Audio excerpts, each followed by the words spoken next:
우리는 서로 사랑할지니 이는 너희가 처음부터 들은 소식이라. 가인같이 하지 말라.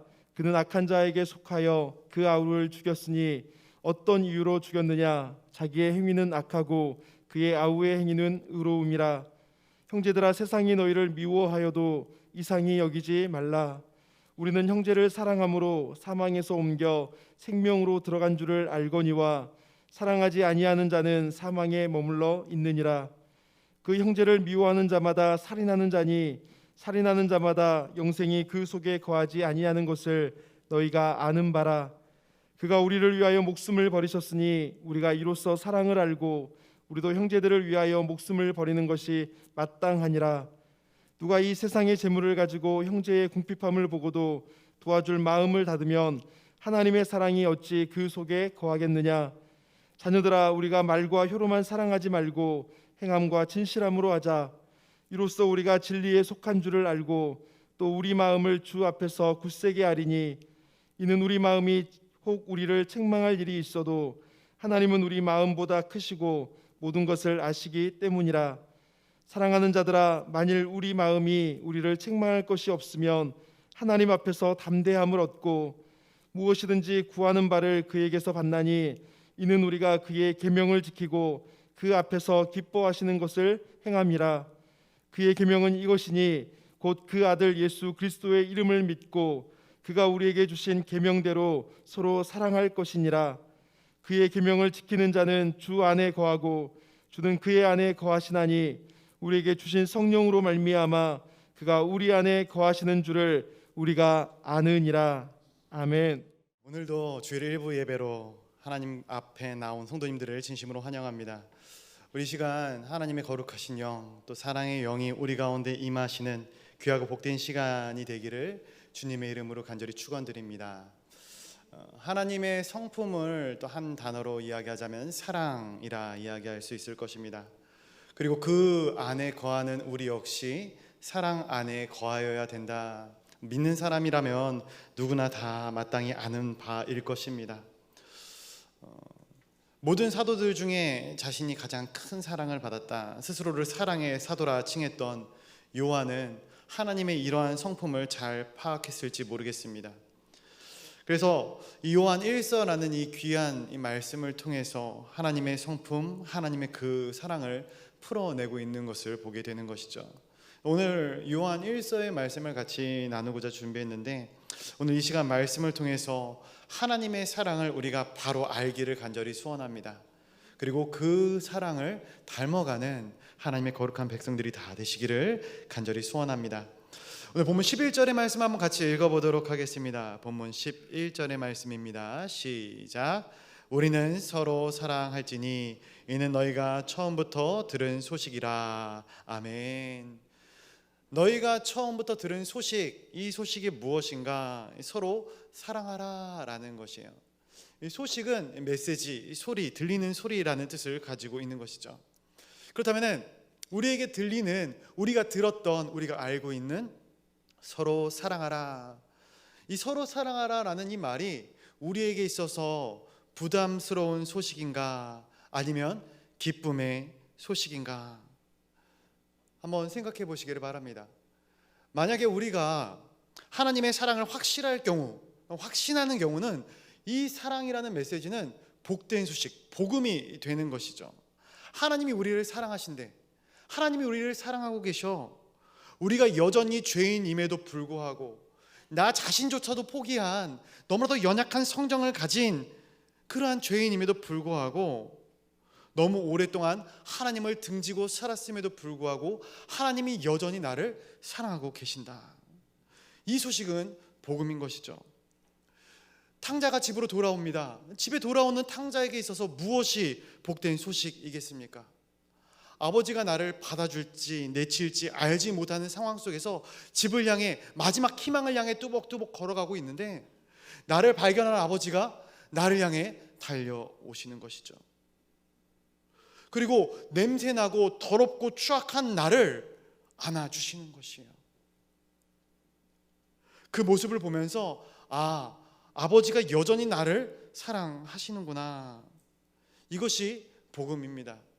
탕자와도 같은 나를 여전히 사랑하시는구나. 이것을 깨닫는 것이 바로 복음인 것이죠. 그리고 이제 우리에게 말씀하시는 것은 복음 그대로 내가 너를 사랑한 것 같이 너희도 서로 사랑하기를 원한다. 그런데 이러한 측면에서 우리는 때로는 사랑이 부담스러운 경우가 생긴다라는 거예요. 사랑의 이 소식이 부담스러운 경우가 생겨요. 왜냐? 우리가 무엇을 해야 되는지는 다 알고 있어요. 그런데 정말로 그 일을 행하기가 힘든 것이죠. 제가 말씀을 준비하면서 목사님들이 대부분 다 그럴 것 같아요. 말씀을 준비할 때 굉장히 민감해지거든요. 웬만하면은 이제 제가 이 사랑의 메시지를 전해야겠다 생각을 하면서 어떤 마음을 먹었겠습니까? 내가 먼저 사랑을 실천해야겠다. 사랑하며 살아야겠다. 이렇게 생각을 먹고 말씀을 막 준비를 하려고 시작하려는 찰나에 전화가 오는 겁니다. 받고 잘 받고 끊었어요. 말씀을 또 이제 몇 글자 쳤습니다. 또 전화가 오는 거예요. 그렇게 한 전화가 7통, 8통이 오다 보니까 제 마음이 어떠겠습니까? 설교 흐름이 계속 끊기는 것이죠. 지금 이것을 묵상하면서 이 사랑의 메시지를 묵상하면서 스스로에게 삶 가운데 짜증이 솟구쳐 오르는 것이에요. 그래서 마음을 추스르고 다시금 이 말씀을 준비하면서 참 많이 회개를 했던 것 같아요. 어떻게 보면 하나님의 말씀을 계속해서 묵상하고 있음에도 불구하고 말씀을 내 마음 가운데 이미 숙고하고 있음에도 불구하고 계속해서 내 마음 가운데 사랑이 사라지는 그런 안타까운 모습을 보게 되는 것이죠. 우리는 무엇을 해야 되는지 알고 있어요. 그러나 그 일을 하기 힘들 때가 있다라는 것이에요. 어떻게 보면은 이러한 것들이 가장 잘 드러나는 것이 너무나도 가까운 부부 사이가 아닌가 싶습니다. 그래서 에베소서 5장에 보면 이 부부 사이의 이 사랑에 대해서 이렇게 말씀을 하고 있는데요. 22절과 25절 한번 제가 보도록 하겠습니다. 22절에 이렇게 기록하고 있습니다. 아내들이여 자기 남편에게 복종하기를 주께 하듯 하라. 그리고 25절에 이렇게 기록합니다. 남편들아 아내 사랑하기를 그리스도께서 교회를 사랑하시고 그 교회를 위하여 자신을 주심같이 하라. 아멘. 제가 남편의 입장에서 이 말씀을 묵상할 때 아내를 사랑할 때 그리스도께서 교회를 사랑하신 것 같이 그리고 그 교회를 위해서 내 자신을 자기 자신을 주신 것 같이 사랑하라라고 말씀을 하고 있는 것이죠. 이 말씀이 어떠한 내용이겠습니까? 어떠한 상황 속에서도 어떠한 환경 속에서도 사랑하라라는 것이겠죠. 아무리 다툼이 있고 갈등이 있고 마음이 어려움이 있어도 그래도 여전히 아내를 사랑하라라는 것이에요. 우리 남편된 성도님들께 묻겠습니다. 이것이 쉽습니까? 할렐루야. 예, 쉽습니까? 제 자신을 돌아볼 때 참 쉽지가 않더라고요. 그래서 저는 요즘이 아니라 좀 됐습니다. 의지적으로 사랑이라는 말을 고백합니다. 물론 저희 아내가 대체적으로 사랑스럽기는 합니다. 그러나 때때로 사랑스럽지 못한 행동을 할 때도 계속해서 사랑을 고백하는 것이죠. 때로는 너무나도 깜짝 놀랄 만큼 소비를 하고 왔어도 야 그래도 얼마나 네가 그걸 사고 싶었으면 샀겠냐, 사랑한다 고백하는 것이죠. 그리고 때로는 저에게 안 좋게 얘기를 해도 네가 얼마나 힘들었으면 나에게 그렇게 안 좋게 얘기를 하겠냐, 그래도 사랑한다 이렇게 의지적으로 사랑을 고백하는 것이죠. 저희 아내가 일부 예배를 드리지 않아서 제가 할 수 있는 말씀인 것 같습니다. 이것도 비밀로 해주시기를 부탁드리겠습니다. 근데 실제로 이게 효과가 있더라고요. 사랑한다는 얘기를 하니까 아내의 마음이 누그러지더라고요. 여자는 남자보다 감정적인 것이 사실입니다. 하나님께서 여자라는 존재를 그렇게 창조하셨기 때문이죠. 이것을 남자들은 이해해야 한다라는 것이에요. 이것이 그리고 남편에게 맡겨주신 역할이다라는 거예요. 그런데 하나님께서는 남편에게 이러한 역할을 맡기실 때에 에베소서 5장에서도 기록하고 있지만 그냥 말씀만 딱 던져주신 것이 아니라 하나님 본인 자체가 이것에 대한 모범을 보이셨다라는 것이에요. 친히 우리의 신랑이 되시사 감정 기복이 심한 우리를 하루에도 몇 번씩 요동하는 우리를 통해서 남편이 아내에게 어떻게 하여야 하는가 본을 보여주셨다는 것이죠. 그렇다면 하나님은 온 인류의 온 만물의 리더로서 영적인 신랑으로서 어떻게 그 역할을 감당하고 있으신가? 사랑으로 감당하고 계시다라는 거예요. 그 어떠한 상황 속에서도 우리를 사랑하기를 포기하시지 않는 하나님, 그 하나님을 이 시간 우리가 닮아가기를 간절히 소원합니다. 그런데 이어지는 12절의 모습을 보면은, 말씀을 보면은 이 가인과 아벨의 이야기가 나오는데, 여기서 사랑하지 못하는 자의 모습을, 샘플을 보여주고 있는 것을 보게 됩니다. 우리 12절 말씀 한번 같이 읽어보도록 하겠습니다. 12절입니다. 시작. 가인이 같이 하지 말라. 그는 악한 자에게 속하여 그 아우를 죽였으니 어떤 이유로 죽였느냐? 자기의 행위는 악하고 그의 아우의 행위는 의로움이라. 아멘. 가인이 아벨을, 자기 동생을 사랑하지 않고 죽였다라는 거예요. 죽였다. 그런데 그 원인을 보니까 자기 행위는 악하고 동생의 행위는 의로웠기 때문에 그렇다라고 이야기를 하죠.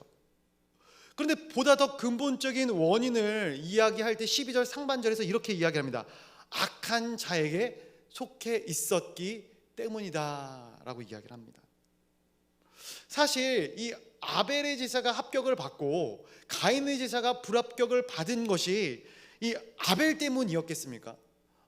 아벨이 그 원인이 아니다라는 것을 우리가 알 것입니다. 그런데 참 이상한 것은 분노가 치밀어 오르니까, 화가 치밀어 오르니까 어떻게 해요? 그 책임을 누구에게 돌리고 있는 거예요? 자기의 절망의 원인을 아벨에게 돌리고 있는 것이죠. 우리 역시 그러한 삶의 모습을 보이지 않습니까? 우리가 분노가 일어나고 화가 일어날 때 그 화와 분노를 표출할 수 있는 존재를, 누군가를 찾는 것이죠. 그 원인을 찾는 것이에요. 그리고 반사회적이고 반인륜적인 복수를 꿈꾸는 모습을 보게 되는 것이죠. 회개하고 회복하여서 회생의 절차를 밟아가는 것이 아니라 분노하고 복수를 갚아서 인생의 멸망의 이 절차들을 걸어가고 있는 연약한 모습을 보게 되는 것이죠. 잘못된 분노의 표출이다 볼 수 있습니다. 말씀을 묵상하면서 저는 이런 생각을 한번 해보게 됩니다. 여름 시즌이 되면 사람들이 공포 영화를 많이 보지 않습니까? 공포 영화를 좋아하시는 분이 계실지 모르겠어요. 저는 즐겨하지 않는데, 그런데 우리가 공포 영화를 보는 것보다 사람들을 바라보는 것이 어떻게 보면 더 공포스럽지 않은가? 뉴스 기사를 보고 있는 것이 더 공포스럽지 않은가? 실상 이 공포 영화야 이 인간의 악하고 약한 측면을 극단으로 내모는 것 아니겠습니까? 사람이 얼마나 무섭게 돌변할 수 있는가? 사람이 이렇게까지 악해질 수 있는가? 이런 부분에 대해서 생각해 보게 되는 것이죠. 분노는 사탄이 주는 것이에요. 근데 이 시대에 많은 사람들이 분노라는 사탄의 농간에 넘어가 사탄의 앞잡이의 역할을 하게 되는 그러한 모습을 보이게 된다라는 것이죠. 사랑하는 성도 여러분, 여러분들은 가인입니까? 아벨입니까? 많은 성도님들이, 많은 크리스천들이 우리 안에 들어가 있는 가인의 모습을 발견하지 못해요. 그래서 우리가 묵상하기를 나는 가인이 아니라 아벨이다. 아벨 입장에서 말씀을 묵상하는 것이죠. 나는 사울이 아니라 다윗이다. 다윗의 입장에서 말씀을 묵상하는 것이에요. 나는 가룟 유다가 아니라 베드로다. 베드로 입장에서 이 말씀을 묵상하는 것이죠. 그렇기 때문에 내 안에 있는 어두움, 가인과도 같은 이러한 내면의 측면들을 들여다보지 못하고 있는 것이에요. 악은 악한 자에게서 나오는 것입니다. 악은 마귀에서 나오는 것입니다. 이것을 인정하십니까? 그렇다면 우리가 미워하는 것, 분노하고 원망하고 성내는 것, 이것은 결탄코 선이 아니라 악임을 기억하셔야 합니다. 이런 것들은 하나님으로부터 나오는 것이 아니다라는 것이에요. 가인이 미움과 분노의 원한의 마음이 그 내면에 가득했을 때 이 가인은 마귀의 행동대원이 되는 것이고, 그리고 분노가 인생의 원동력으로 작용하게 되는 것이고, 그리고 이것은 영적으로 그의 인생을 무너지게 만들었다라는 것이에요. 그래서 에베소서 4장 26절 27절에는 분노에 대해서 이렇게 기록하고 있습니다. 에베소서 4장 26절과 27절의 말씀을 제가 한번 읽어드리겠는데요. 분을 내어도 죄를 짓지 말며 해가 지도록 분을 품지 말고 마귀에게 틈을 주지 말라. 사람이 순간순간 분노가 일어날 수 있다라는 것을 인정합니다. 그러나 그 분노를 품어서는 안 된다라는 것이에요. 그것을 지속적으로 품고 있는 자들은 하나님의 사람, 하나님의 자녀로서의 삶을 살아갈 수 없다. 그러면 어떠한 삶을 살아가게 됩니까? 사탄의 앞잡이로서의 삶, 사탄의 종 노릇하는 삶을 살아가게 된다라는 것이죠. 이러한 가인과도 같은 인생들은 삶 속에서의 분노의 불을 지피게 되는 것입니다. 그리고 그것은 마귀에게 기회를 주는 것이에요. 그렇다면 이 분노의 불길이 걷잡을 수 없이 번져 나가는 것을 목격하게 되는데요, 그것이 나 자신을 태우게 되는 것이죠. 1차적으로. 그리고 누구를 태웁니까? 내 주변에 있는 내 가족들을 태우는 거예요. 그리고 내가 속한 교회를 태우고 내가 속한 공동체를 태우게 되는 것이에요. 그리고 내가 그동안 열심히 쌓아왔던 인간관계를 다 망쳐버리게 된다라는 거예요. 사랑 없음으로, 미움과 분노로 말미암아 우리 인생 가운데 찾아오게 되는 결과인 것이죠. 여러분, 사람은 화를 내게 되어져 있어요. 사랑하는 성도 여러분, 제가 화 안 낼 것 같이 생겼죠? 화 많이 내게 생겼나요? 어떤 분들은 제가 화 내는 걸 한 번도 못 봤다고. 근데 화를 많이 냅니다. 실질적으로 누구나 다 화를 내게 돼 있어요. 그런데 우리가 화를 낼 때마다, 우리가 분노가 치밀어 오를 때마다 끊임없이 하나님께서 우리에게 말씀하십니다. 이런 것들 다들 경험해 보셨을 거라 생각을 해요. 제가 화가 날 때마다 하나님께서는 제 음성 가운데, 제 마음 가운데 그런 마음을 주셔요. 준아, 그렇게 행동하면 안 돼. 준아, 나는 네가 화 내기를 절제하는 것을 원해. 성질 좀 죽여라. 하나님은 끊임없이 제 마음 가운데 그러한 감동을 주셔요. 그런데 그러한 마음이, 그러한 감동이 우리 마음 가운데 들어올 때 우리가 어떻게 행동합니까? 하나님, 잠시만 눈 좀 막고 귀 좀 막고 계시길 바랍니다. 하나님, 제가 잠시 화를 낼 테니까 하나님 이것 좀 외면하여 주시길 바랍니다. 그리고 화를 내는 거예요. 분노하는 것이죠. 그리고 나서 어떻게 합니까? 하나님 죄송해요. 회개하는 것이에요. 승낼 거 다 승내고 회개하는 것이죠. 그런데 화를 낼 때마다 사람의 심리적인 특징이 하나 있는데, 자신의 화를 정당화시킨다라는 것이에요. 자신의 화를 정당화시켜요. 한번 생각해 보십시오. 이 상황에서 내가 화를 내지 않는다라는 것 자체가 불합리하고 불평등하다라는 것이에요. 내가 화를 내는 분명한 이유와 정당한 목적이 있다라는 거예요. 나는 합당한 이유를 가지고 화를 내고 있다라는 것이죠. 여러분, 화를 낼 만한 이유는 솔직히 도처에 깔려 있습니다. 내가 지금 이 순간에도 화를 낼 이유가 많아요. 제가 말씀을 전하면서도 화를 낼 수 있을 만한 이유가 많다라는 거예요. 하지만 그렇다고 해서 하나님의 자녀들이 그 화를 다 표출하게 된다면, 그리고 그 순간 내가 화를 품게 되는 그 순간, 우리는 하나님의 자녀가 아니라 사탄의 자녀가 되는 거예요. 막말로 우리 성도님들이 막 설교를 하는데 졸고 있어요. 근데 제가 그 성도님들, 조는 성도님들 향해서 독사의 자식들아 이렇게 얘기를 하면은 졸던 성도님들 어떻게 하겠어요? 깜짝 놀라면서 목사님이 나에게 그런 심한 말을.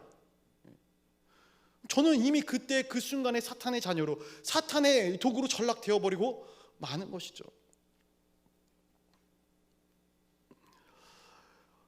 모든 분노에는 이유가 있을지 모르겠습니다. 그리고 그것이 사람들 앞에서는 정당화될 수도 있을 것이라 생각을 해요. 하지만 하나님 아버지 앞에서 정당화될 수 있는 그 분노는, 그 미움과 그 악한 마음은 그 어느 것도 없다라는 사실을 우리가 기억하시기를 간절히 소원합니다. 하나님은 분노를, 미움을 기뻐하지 않으십니다.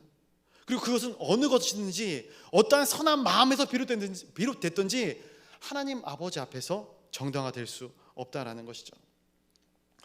제가 어렸을 때 어머니한테 삐지면은 항상 말을 안 했어요. 부모님께 말을 섞지 않았어요. 그것이 이제 일주일이 갈 때도 있고, 길게는 한 일주일 반, 일주일 반 정도는 못 넘겼던 것 같은데, 몇 날이고 어머니를 외면했습니다. 지금 생각해 보면 참 부끄럽고 어리석은 일이죠. 미련한 일이죠. 그런데 성도 여러분, 특별히 내가 화가 난다고 해서 내가 당분간 저 사람과 말을 섞지 않겠어, 저 사람과 나는 대면할 수가 없어, 이런 어리석은 결단을 하지 않으시기를 간절히 바랍니다. 특별히 가족 안에서 이러한 결단이 일어나는 것은 내 집의 가장 큰 방을 사탄에게 내어주는 것과 같다는 사실을 기억하시길 바랍니다. 우리 집의 주인이 사탄이 되기를 원하십니까? 말씀 가운데 이 가인의 인생은 자신의 집의 가장 큰 방을 사탄에게 내어주고 만 것이죠. 그의 말로는 참으로 비참합니다.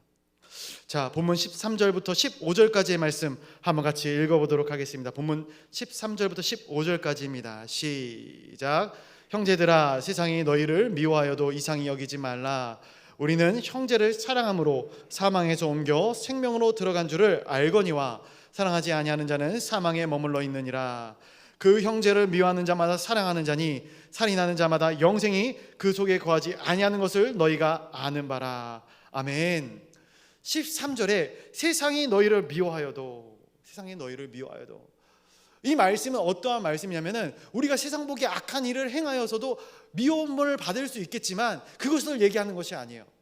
우리가 의로워서 하나님 아버지 보시기에 바른 길로 갈 때 세상은 그러한 모습들을 그렇게 달갑게 여기지 않는다라는 거예요. 그리고 미워한다라는 것을 이야기합니다. 즉 세상과 우리는 근본적으로 다르다. 그리고 그것을 이상하게 여기지 말라고 크리스천들에게 말씀하는 것이죠. 왜? 세상과 크리스천은 삶의 어떤 이 루틴도 틀리고요, 삶의 모티브도 틀리기 때문에 그렇습니다. 이 세상은 경쟁과 미움과 분노가 삶의 모티브가 되어져 있어요. 그것으로 삶을 살아나가는 것이에요. 그러나 하나님을 믿는 사람들은 사랑과 생명과 섬김이 삶의 모티브가 되는 줄로 믿습니다. 우리가 그렇게 살아나가고 있는 것 아닙니까? 그래서 우리는 죄를 짓고는 못 사는 사람들이에요. 죄를 짓고는 못 살아요. 아무리 부모라고 해도 자녀가 미울 때가 있어요. 그렇죠? 부모가 자녀가 마냥 이쁩니까? 자녀도 마찬가지로 부모가 마냥 사랑스럽지만은 않습니다. 그런데 특별히 부모가 자식을 미워해도 그 미워하는 마음이 쭉 이어지지는 못하다라는 것이에요. 왜? 부모의 마음의 바탕은 사랑이기 때문에 그렇습니다. 그것도 마찬가지의 개념이에요. 마찬가지의 영적 개념입니다. 크리스천들은 죄를 짓고는 못 살게 되어져 있어요. 왜? 크리스천은 누구의 자녀입니까? 하나님의 자녀다라는 것이에요. 영적인 바탕이 누구를 닮아 있어요? 그러면은 하나님을 닮아져 있는 것이에요. 미워하면은 하나님을 바탕으로 살아가고 있는 크리스천들에게 있어서 이 미움이라는 감정 자체가 굉장히 이질적으로 느껴질 수밖에 없어요. 죄악된 것으로 느껴질 수밖에 없다라는 것이에요. 그래서 이 15절에 보니까 형제를 미워하는 자는 살인자다 이렇게 이야기하고 있어요. 살인자다. 여러분, 이 말씀은 산상수훈에서도 비슷하게 기록된 말씀이 있거든요. 형제에게 노하는 자마다 심판을 받게 된다. 그리고 형제에 대하여 라가라, 이 라가라는 단어가 무지한 자, 멍청이 이런 뜻이 있어요. 라가라 하는 사람은 공회에 잡혀가게 되고 미련한 놈이라 하는 자는 지옥불에 들어가게 될 것이다 라고 기록하고 있습니다. 왜 예수님께서 형제를 미워하는 부분에 대해서 그렇게까지 심하게 말씀을 하시는가? 미움은 죄악일 뿐만이 아니라 미움을 품고 있는 자도 죄인이 되고, 여기서 그치지 않고 이 미움을 품는 사람은 마치 사망을 품고 다니는 먹구름과 같다라는 것이에요. 먹구름과 같다. 먹구름이 무엇을 담고 있습니까? 비를 담고 있죠. 미움이라는 것은 그 자체가 시커먼 이 존재일 뿐만 아니라 이 비를 쏟아내는 것처럼 죽음을 쏟아내는 어둠의 그림자다라고 말씀을 하고 있는 것이죠. 그래서 예전에 이런 연구 결과를 보신 분이 계실지 모르겠어요. 똑같은 환경 속에서 양파를 두 개를 키우는데 하나는 이 사랑해라는 이 편말을 붙여놓고 사랑의 말들, 긍정의 말들, 아름다운 말들을 해주는 것이죠.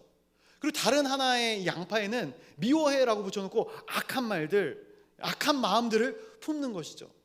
놀랍게도 이 두 양파가 자라는데, 똑같은 환경 가운데서 자라는데, 이 사랑해라는 말을 한 양파는 너무나도 건실하게 자라고, 이 미워해라고 써놓고 약한 말을 하는 이 양파는 시들어 죽게 되는 그러한 모습들이 보여졌다, 그러한 결과들이 보여졌다라는 것이죠. 사랑하는 성도 여러분, 이 사랑과 미움이 가지고 있는 엄청난 영적인 파급력이 있다라는 사실을 기억하시기를 바랍니다. 그렇기 때문에 크리스천들은 사랑하면서 살아야 하는 것이 마땅하다라는 거예요. 자, 하나님의 사람은 미워하고는 못 사는 사람들입니다. 미워하는 마음이 있으면은 그것이 내 마음 가운데 어둠의 구멍이 되는 것이에요. 그리고 그것들을 통해서 내 마음의 생각들이 지옥이 되는 것이에요. 누구를 미워하면 내 마음이 편합니까? 아니, 어려운 거예요. 힘든 거예요. 그렇기 때문에 크리스천들에게 있어서 미움이나 분노나 원망이나 시기와 질투는 우리 인생의 원동력이 될 수 없다라는 거예요. 그 모든 마음들을 내 마음 가운데서 다 제하시기를 간절히 소원합니다. 그리고 사랑만이 우리의 힘이 되는 것이죠. 섬김이 우리의 힘이 되는 것이죠. 용서가 우리의 힘이 되는 것이죠. 이것들이 우리의 힘에, 우리의 삶에, 우리 신앙의 원동력이 되시기를 주님의 이름으로 간절히 축복드립니다. 우리 요한일서 3장 16절 또 한번 같이 읽어보도록 하겠습니다. 3장 16절의 말씀입니다. 시작. 그가 우리를 위하여 목숨을 버리셨으니 우리가 이로써 사랑을 알고 우리도 형제들을 위하여 목숨을 버리는 것이 마땅하니라. 아멘. 그러면 우리의 인생 가운데 가인처럼 살아가야 되는 것이 아니라 누구처럼 살아가야 된다 말씀하고 있습니까? 바로 예수님처럼 살아가야 한다 말씀하고 있습니다. 왜냐하면 우리가 아직 죄인 되었을 때에 그리스도께서 우리를 위하여 죽으심으로 우리를 향한 당신의 사랑을 확증하셨기 때문입니다. 우리에게 가르쳐 주셨어요. 무엇을 가르쳐 주셨는가?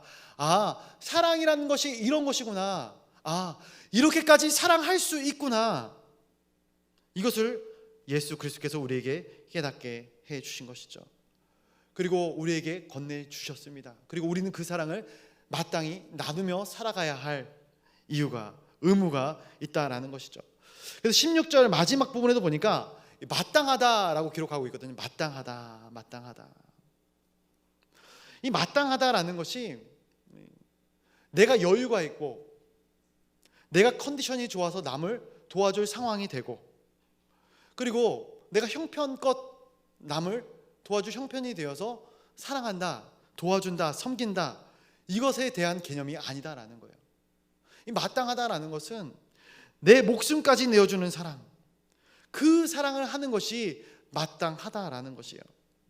요한복음 13장에서 예수님께서 세족식을 하시면서 비슷한 맥락의 말씀을 하셔요. 요한복음 13장 14절과 15절 말씀인데 제가 한번 읽어드리도록 하겠습니다. 이렇게 기록합니다. 내가 주와 또는 선생이 되어 너희 발을 씻었으니 너희도 서로 발을 씻어주는 것이 옳으니라. 내가 너희에게 행한 것 같이 너희도 행하게 하려 하여 본을 보였노라. 아멘. 내가 발을 씻겨주는 것이 당연히 너희가 받는 것도 마땅하지만 너희도 서로 발을 씻겨주는 것이 합당하다라는 것을 이야기하고 있죠. 예수님께서는 그렇다면 단순히 제자들끼리 서로 섬기게 하기 위해서 이 발을 씻기셨는가? 그리고 너희도 서로 발을 씻겨라라는 메시지를 남기셨는가? 이것은 단순히 제자들을 향한 메시지일 뿐만이 아니라 이 시대를 살아가고 있는 수많은 크리스천들을 향한 메시지이기도 한 것이죠. 그리고 그 본을 보이기 위해 예수님은 십자가를 지신 것입니다. 십자가의 사랑으로 말미암아 우리가 이 땅 가운데서 서로 사랑할 수 있는 믿음의 본을 보이셨다라는 것이에요. 그래서 우리가 사랑할 때 누구처럼 사랑해야 됩니까? 예수님처럼 사랑해야 된다라는 것이에요. 예수님처럼 한번 따라해 보시기 바랍니다. 예수님처럼. 자, 제가 질문을 3가지를 드리겠는데 이때 예수님처럼이라고 답변해 주시기 바랍니다. 하실 수 있으시죠? 어려움 부탁드린 거 아닙니다. 자, 첫 번째 질문. 자, 여러분, 남편이 아내를 사랑할 때 누구처럼 사랑해야 합니까? 그렇죠. 잘하셨습니다. 아내가 남편을 사랑할 때 누구처럼 사랑해야 합니까? 그렇죠. 부모가 자녀를 사랑할 때, 자녀가 부모를 사랑할 때 누구처럼 사랑해야 합니까? 왜 마지막에 목소리가 줄어드십니까?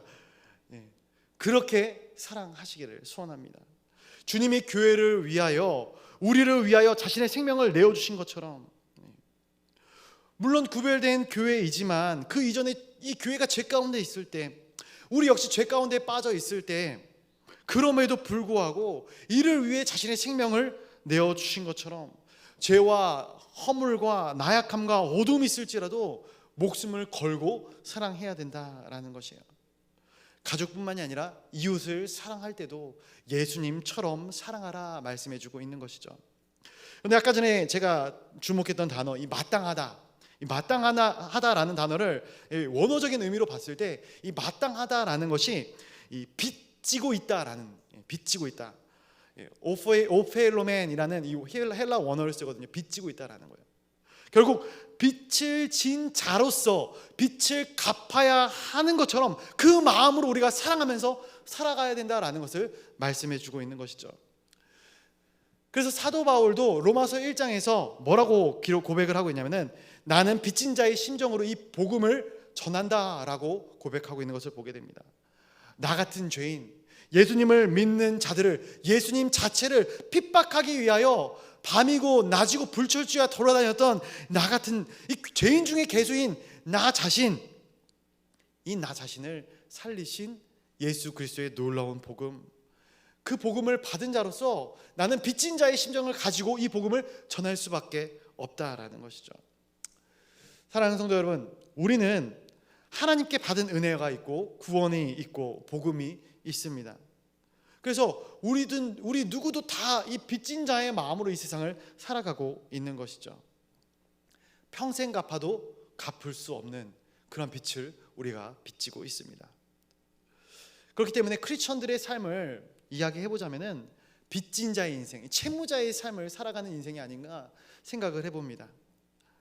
사랑을 받아본 사람이 사랑을 하는 것이고 도움을 받아본 사람이 남을 도울 줄 아는 것이죠. 그리고 우리는 갚을 수 없는 사랑을 받은 자로서 마땅히 다른 사람에게 그 사랑을 베풀어라. 성경이 우리에게 오늘 말씀해 주고 있는 것입니다. 성경에 보면은 이 빚에 대한 개념을 이렇게 이야기하는 경우가 있어요. 왕이 1만 달란트 빚진 자, 1만 달란트 빚진 자의 빚을 탕감해 주는 그러한 장면을 우리의 삶과 하나님과 우리의 관계 가운데 풀어나가는 것이죠. 그런데 이 종이 왕에게 갚을 수 없는 이 놀라운 은혜를 받았음에도 불구하고 이 밖에 나가다가 자신의 친구, 자신에게 100데나리온을 빚진 친구를 만났는데 그 친구를 어떻게 합니까? 멱살을 잡고 감옥에 쳐 넣어버리고 마는 것이죠. 그렇다면 이 1만 달란트를 탕감받은 자는 어떠한 자인가? 제가 말씀을 묵상하면서 생각해 보니까 이 사람은 빚진 자의 심정이 어떠한 자인지 어떠한 마음인지를 모르는 자예요. 즉 왕에게 1만 달란트를 빚졌음에도 불구하고 그 1만 달란트를 갚을 능력도 없을 뿐더러 갚을 마음 자체가 없었던 자다. 그래서 주인이 나에게 베푼 놀라운 그 은혜와 사랑을 배신해버린 자가 이 1만 달란트 받은 자. 그렇다면 사랑하는 성도 여러분, 과연 우리는 빚을 갚으며 살아가고 있는가? 빚을 갚으면서 살아가고 계시는가? 사랑하는 성도 여러분, 하나님은 너무나도 죄송한 말씀이지만 늘 우리의 인생 가운데 빚을 지는 자의 인생을 살도록 만드셨어요. 그리고 그 빚을 늘 갚도록 우리를 창조하셨습니다. 이것은 꼭 크리스천에게만 해당되는 말이 아니에요. 넌 크리스천들에게도 해당되는 말입니다. 복음을 모르고 교회를 다니지 않는 사람들도 특별히 사랑의 빚을 갚는다, 사랑의 빚진 자다라는 개념을 알고 있다라는 것이에요. 하나님께서 사람들에게 심어놓은 몇몇 가지 기본의 법칙이 있는데 그 중에 가장 기본적인 법칙 중 하나, 바로 부모님으로부터 사랑을 받는 것이죠. 무조건적인 사랑. 우리가 핏덩어리 되어서 스스로 태어나서 나서 자란 것 같지만 핏덩어리 되어서 누군가가 우리 부모가 거두어주지 아니하고 먹여주지 아니하고 입혀주지 아니하고 재워주지 아니하였더라면 우리는 당장에 죽어도 마땅한 죽을 수밖에 없는 존재들이었을 것입니다. 그러나 누구나 다 부모로부터 무조건적인 사랑을 받았기에 이 사랑의 빚진 자가 되어지게 된 것이죠. 그리고 그 빚 역시 평생 갚아도 갚을 수 없는 빚이 되어서 우리의 삶 가운데 남아있게 되는 것이죠. 자녀가 부모에게 받은 사랑은 갚으려고 해도 갚을 수가 없습니다. 제가 아무리 저희 부모님께 효도하고 효도 관광을 보내주고 많은 돈을 쥐어준다고 해도 부모님이 저에게 해주신 그 은혜와 사랑을 다 평생 갚아도 갚을 수가 없다라는 것이에요. 왜 그러한 결과가 나오는가? 항상 부모의 사랑이 나의 사랑보다 더 크기 때문에 그렇다라는 것이죠. 그러나 갚을 수 있는 방법이 딱 한 가지 있어요. 그 무엇인가? 그것은 나도 내 자녀를 그렇게 무조건적으로 사랑해주면 되는 것이죠.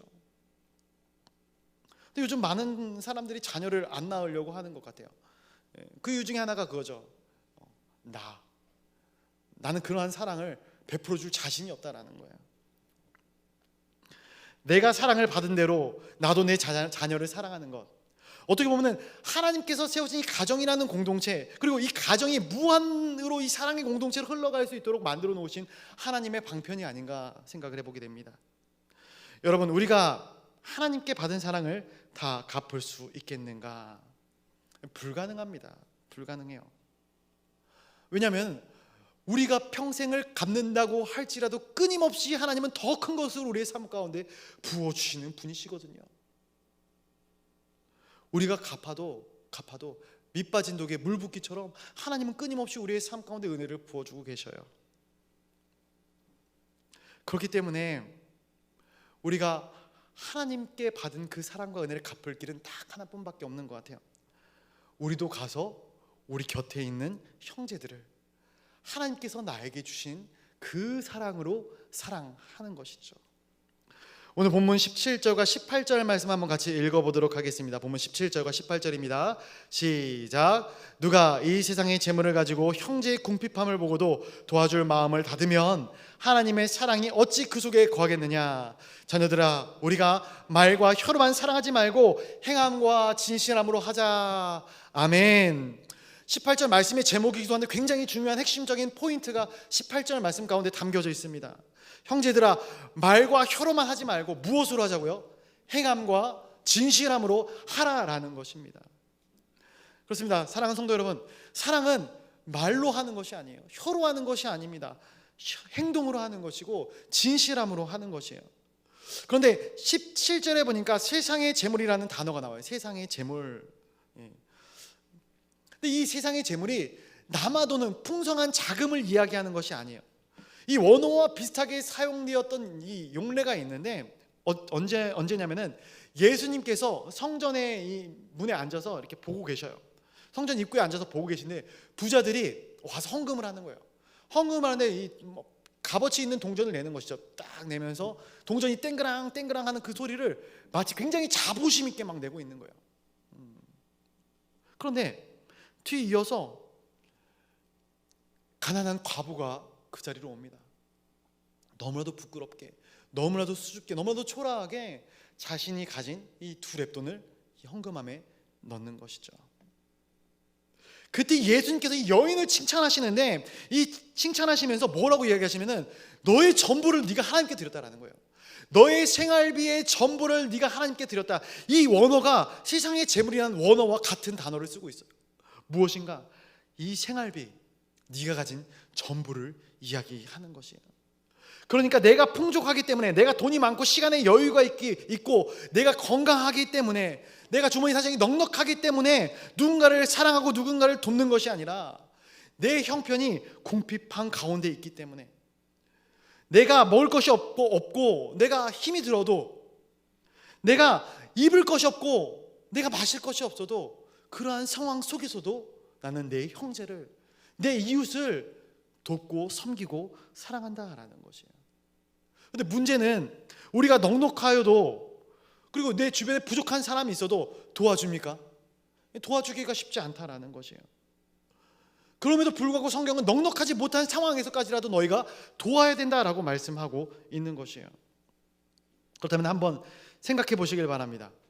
사랑하는 성도 여러분, 과연 우리는 누군가가 굶어 죽어가고 있고 누군가가 추위와 외로움에 떨고 있다면 내 입에 들어갈 것, 내가 사용할 것, 그것들을 다 나눠줄 수 있으십니까?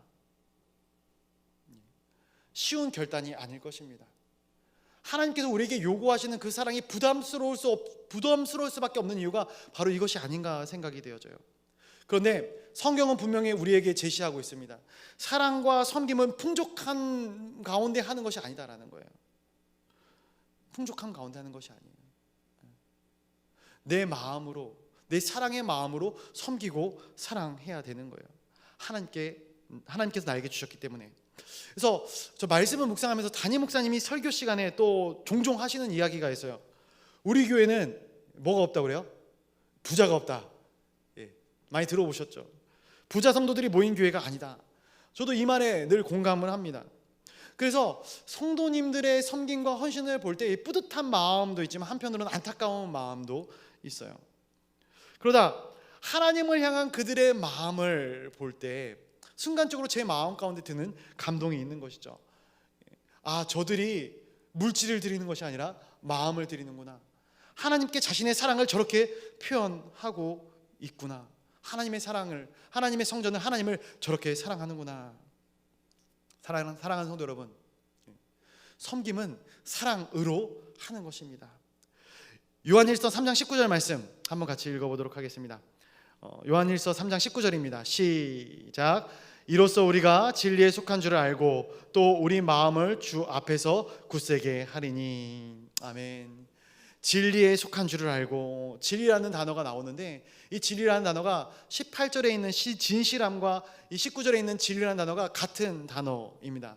알레데이아스라는 단어를 사용하고 있는데, 다시 말하자면은 당신이 하나님의 진리 안에 거한다면 당신의 내면 가운데 진실함이 있을 수밖에 없습니다라는 말이에요. 즉 하나님의 사랑 안에 거하는 자는 그 사랑을 나타낼 수밖에 없다라는 것이죠. 아, 내가 구원 안에 거한다, 진리 안에 거한다 라고 이야기를 하지만 그의 삶 가운데 이 사랑의 진실성이 드러나지 않는다면 그 사람은 진리 안에 거하는 것이 아니다라는 것이에요. 잘못되었다라는 것이에요. 정말로 우리가 진리 안에 거하고 하나님 안에 거한다면은 삶으로 표현하게 되어져 있는데, 그것은 내 곁에 있는 사람을 사랑하는 것, 내 남편과 내 아내와 내 부모와 내 자녀를 사랑하는 것이 가장 기본이고, 내 이웃을 내 몸같이 사랑하고 내 몸보다 더 소중하게 사랑하게 된다.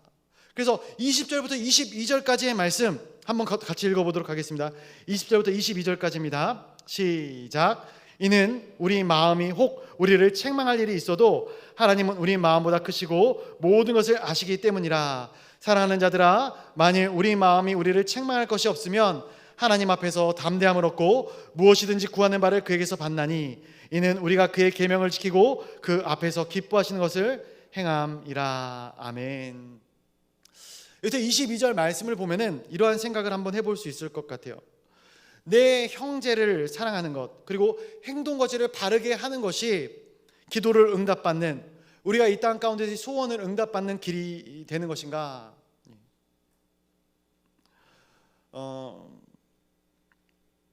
물론 하나님을 사랑하는 것, 하나님을 기대하는 것, 그리고 하나님의 은혜를 누리는 것, 이것은 무조건적인 것들이다 생각을 합니다. 그런데 사람을 미워하고 그리고 마음 가운데 용서가 없고 우리 마음 가운데 분노와 미움과 시기를 품고 있으면 우리 영적으로 다칠 수밖에 없다라는 사실을 우리는 알 것입니다. 하나님이 닫으시는 것이 아니라 내가 닫는 것이죠.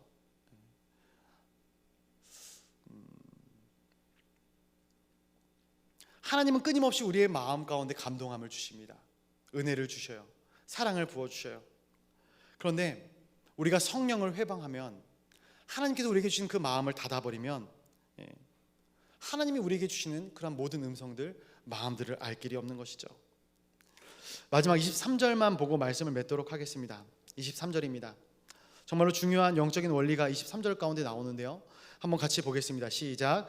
그의 계명은 이것이니 곧 그 아들 예수 그리스도의 이름을 믿고 그가 우리에게 주신 계명대로 서로 사랑할 것이니라. 아멘. 하나님께서 계명은 이것이다 라고 말씀을 하시는데, 이 계명은 이것이다 라고 이야기할 때 이것은 복수를 이야기하고 있는 것이 아니라 단수 한 가지를 이야기하고 있어요. 그런데 이것이다 라고 말씀하신 그 후면에 보니까 무엇을 말씀하시냐면은 믿는 것과 사랑하는 것 두 가지를 말씀하고 있는 것이에요. 이것은 단수가 아니라 복수인 것이죠. 그렇다면 이것을 어떻게 해석할 수 있는가? 믿음과 사랑, 이 두 가지가 다른 것이 아니다라는 것이에요. 믿음과 사랑이 다른 것이 아니다. 우리가 예수 그리스도를 정말로 바로 믿는다면, 우리가 예수님처럼 살아가기를 진실한 마음 가운데, 내 마음 가운데 새기고 소원하고 있다면 우리의 삶 가운데는 진실성 있는 사랑이 드러날 수밖에 없다라는 것이죠. 우리 시간 함께 기도하기를 원합니다. 이 시간 우리가 같이 기도할 때에 사랑하는 주님, 주님이 십자가의 길이 쉽기 때문에, 어렵기 때문에 그 길을 가신 것이 아닙니다. 하나님의 아들이 생명을 내어주심으로 모든 것을 쏟아 부으심으로 우리를 건지셨고 우리를 사랑하셨습니다. 그렇기 때문에 우리는 주님의 빚진 자들입니다. 평생을 갚아도 다 갚지 못할 주님의 빚진 자들입니다. 그럼에도 불구하고 내 마음에 여유가 없고 여유가 있고 내 삶에 여유가 있어야만 누구를 사랑하고 섬길 수 있다면, 사실 우리 중엔 사랑할 수 있는 사람이 아무도 없을 것 같습니다. 우리는 늘 불안하고 늘 쫓기고 늘 바쁘게 살아갑니다. 그러나 하나님이 만약 우리에게 그러한 마음으로, 우리와 같은 마음으로 우리를 대하셨다면 우리에게는 구원이 없었을 것입니다. 하늘로부터 구원이 이 땅 가운데 내려온 것처럼 우리도 이 땅에 좋은 소식을 전할 수 있는 사람이 되어지기를 간절히 소원합니다. 가족을 사랑하고 또 이웃을 사랑할 때 주님이 우리에게 하신 것처럼 사랑하는 한 주간이 되어지게 하여 주시옵소서. 우리 곁에 있는 수많은 자들을 주님이 우리에게 사랑하신 것처럼 사랑하는 한 주가 되어지게 하여 주시옵소서. 이 시간 주여 한번 부르짖고 기도의 자리로 나아가도록 하겠습니다. 주여, 사랑해 주 하나님, 우리 마음 가운데 가족을 사랑하지 못하고 이웃을 사랑하지 못하고 동료를 사랑하지 못하고 주변에 있는 많은 사람들을 사랑하지 못하는 연약함을 주님 고백합니다. 주님이 모든 것들을 주님 용서하여 주시옵소서. 평생 갚아도 빚진 자 된 우리의 삶을 알면에도 불구하고 때로는 주님께서 우리에게 부으신 그 사랑을 우리가 갚아 나가는 것이 너무나도 부담스러울 때가 있음을 주님 고백합니다. 주님, 말씀이 우리에게 임하였사오니 그 말씀을 우리의 삶 가운데 새기고 이제는 우리가 사랑하는 자로 살아가게 하여 주시옵소서. 내 가정을, 이 공동체를, 내 이웃을 내 몸과 같이 사랑하는 하나님의 거룩한 백성들이 다 되어지게 하여 주시옵소서. 주님, 주님의 마음을 알아가고 그 마음을 주님 이웃에게 나누는 자들이 되어지게 하여 주시옵소서. 풍족한 중이 아니라 궁핍한 가운데서라도, 어려운 삶 가운데서라도, 여유가 없을 때라도 그리하게 하여 주시옵소서.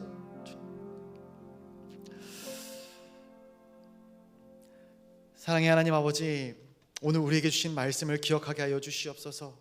우리의 삶 가운데 이 말씀이 실제로 드러나게 하여 주시옵소서. 내 형편이 어렵고 내 마음 가운데 화가 치밀고 분노가 일지라도 그것들이 나를 사로잡는 것이 아니라 그리스도의 사랑으로 충만하여서 그 사랑을 항상 나누는 하나님의 거룩한 백성들이 다 되어지게 하여 주시옵소서. 이제는 십자가에 달리기까지 우리를 사랑하신 예수 그리스도의 은혜와 자신의 독생자를 우리에게 보내주신 성부 하나님의 극진하신 사랑하심과 이 모든 것들을 깨닫게 하사 참 사랑의 길을 걸어가게 하신 성령 하나님의 감화 감동 교통 충만하게 역사하시는 은혜가 하나님의 사랑에 평생 갚아도 다 갚지 못할 빚진 자로서 말과 혀로만이 아니라 행함과 진실함으로 사랑하는 삶을 살아가겠노라고 결단하는 주님의 거룩한 권속들의 심령 머리 위에 우리의 가정과 이 교회와 우리가 속한 모든 공동체들 머리 위에 이제로부터 영원토록 함께 있을지어다.